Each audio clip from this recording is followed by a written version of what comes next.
Is a person with OCD obligated to say sections of davening to daven if he will wind up constantly repeating sections because he's afraid he did not say it correctly? This is a question I received from a community member who was recently diagnosed with OCD and was particularly concerned about the Shema and repeating it because the pronunciation is correct, or the Shemona Esrei because there are sections you add and take away. What is his obligation? And here we find two approaches. One is adopted by a number of poskim nowadays, and that's to say that he is exempt. Why is he exempt? Number one, he's a chola, he has a illness, and don't want to demand anything that will exacerbate that illness, and therefore he's exempt even from the biblical mitzvah of Shema.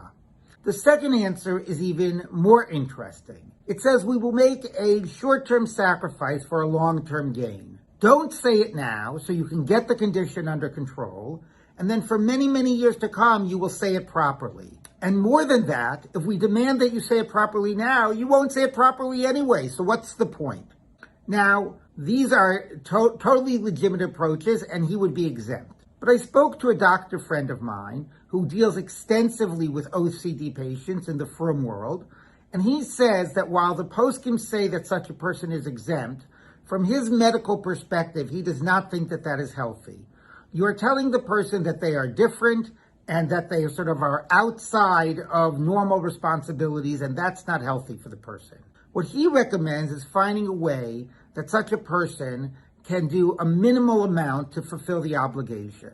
And therefore I laid out to this person that if he wants to adopt the second approach, he can, for Shemona Esrei, say, Tein Talumata Livracha 90 times, or Tein Bracha 90 times when it's time to switch over, or when it comes to, more importantly, when it comes to Shema, the halacha actually is that if you're not overly precise, you fulfill the obligation, and the Aruch HaShulchan says explicitly, even if the word sounds wrong, if that is the way you speak, then you have fulfilled the obligation. And therefore, this would be a way to do the mitzvah, but to not make it overly demanding. And the person who asked the question was very gratified for this explanation, and I offered to put him in touch with my friend the doctor if he wanted to work more on this.